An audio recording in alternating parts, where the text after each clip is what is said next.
Bismillahirrahmanirrahim.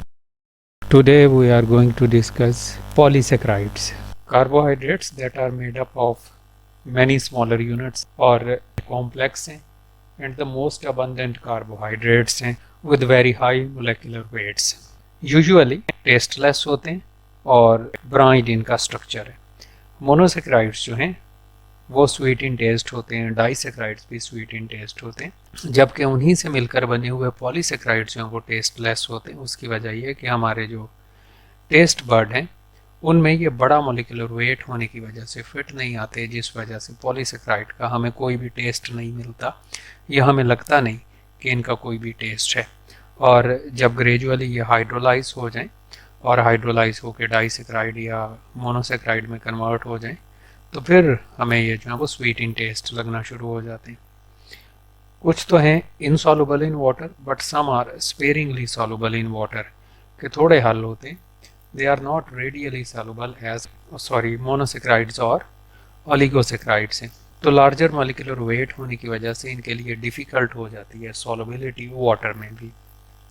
और ये जो पॉलीसेक्राइड्स हैं इनको हमने कैटेगराइज किया है दो ग्रुप्स में. एक हैं होमोपॉलीसेक्राइड्स और दूसरे हैं हेट्रोपॉलीसेक्राइड. होमोपॉलीसेक्राइड्स जैसे इनका नेम इंडिकेट कर रहा है कि हम तो बने हैं एक ही तरह के यूनिट्स के बार बार रिपीट होने से. होमो मीन सेम, एक ही जैसे यूनिट से मिलकर बने हुए. इनकी कुछ एग्जांपल्स हम डिस्कस करते हैं. One of them is the starches. तो स्टार्चेस जो हैं ये रिजर्व फूड मटेरियल होते हैं प्लांट्स में और they are present in the fruits, cereals जैसे wheat, cotton, wheat, corn, rice, barley, etc.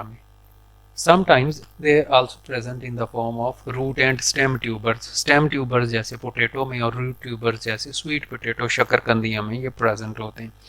और ग्लूकोज से मिलकर ये बने हुए होते हैं स्टार्चेस जो हैं. और usually they are of two types. One of them is the amylose and second one is the एमिलोपेक्टिन.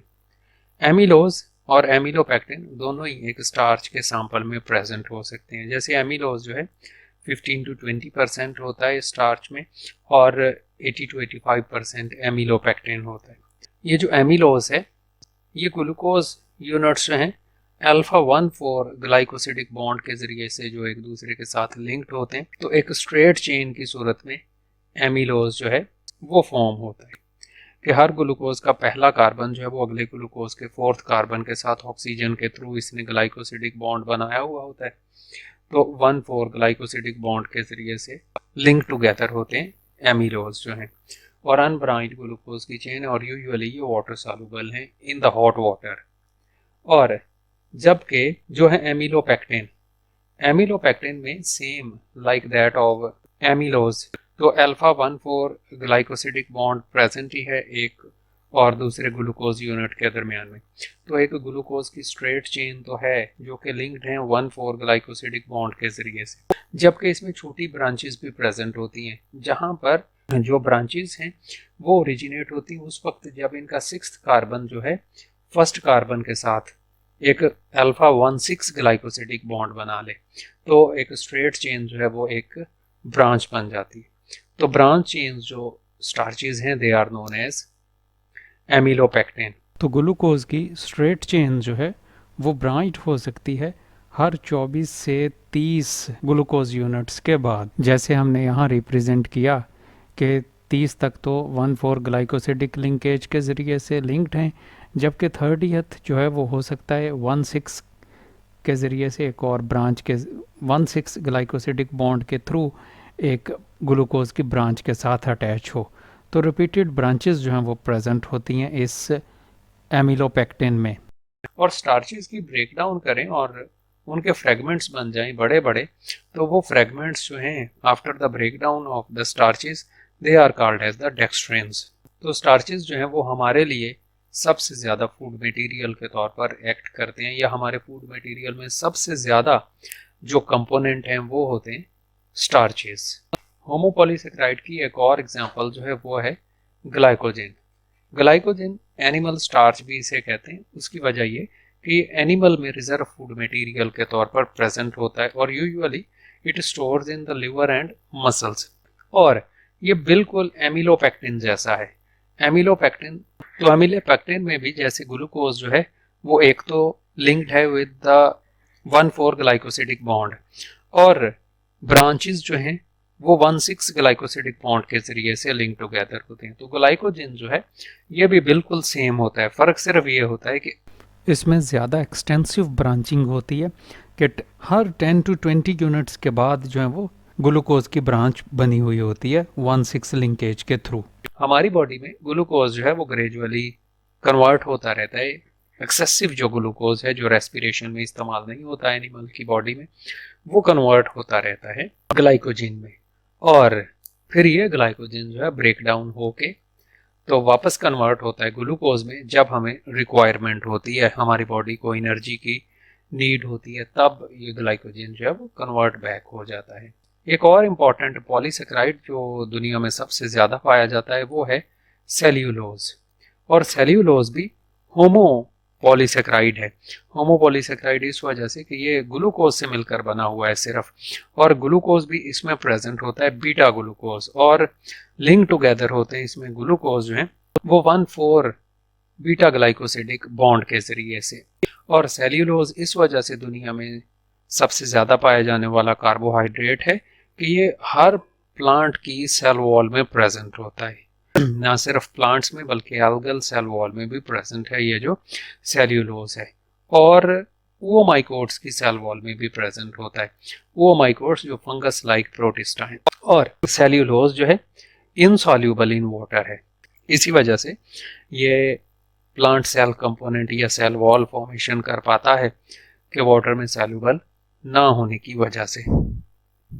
तो सेल्यूलोज का अगर हम स्ट्रक्चर डिस्कस करें तो ग्लूकोज जो है वो 1,4 बीटा ग्लाइकोसिडिक बॉन्ड के जरिए से एक दूसरे के साथ मिल के एक सेल्यूलोज का फाइबर बनाते हैं। Round about 3,000 to 6,000 glucose molecules जब एक चेन में एक दूसरे के साथ मिलते हैं तो एक सेल्यूलोज का फाइबर बनता है, और ऐसे ही एक सेल्यूलोज का फाइबर ये एक और फाइबर, एक और, तो ऐसे जब 100 सेल्यूलोज फाइबर्स जो हैं वो एक दूसरे के साथ मिलें तो सेल वॉल का स्मॉलर यूनिट बनता है, that is called as myself.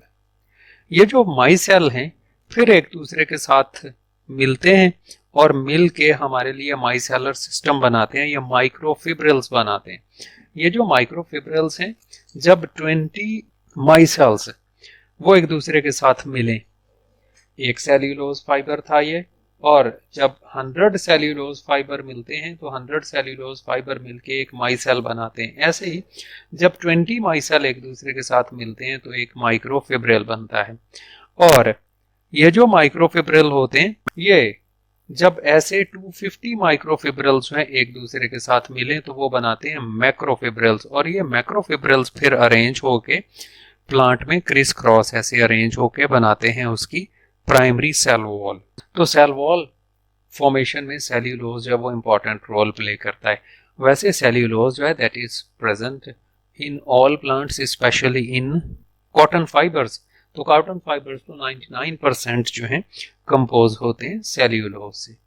Similar way एक और इम्पॉर्टेंट होमोपॉलीमर जो है वो है काइटन।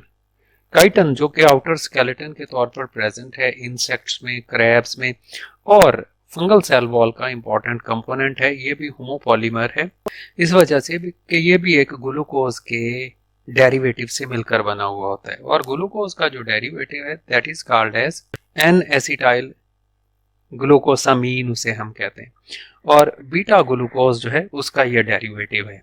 एन एसिटाइल से मुराद है, जैसे हमने मोनोसेक्राइड में डिस्कस किया, कि सेकंड कार्बन पर हाइड्रोक्सल ग्रुप की बजाय अमाइन ग्रुप लगा है और उस अमाइन ग्रुप के साथ अटैच है एक एसिटाइल ग्रुप CH3CO।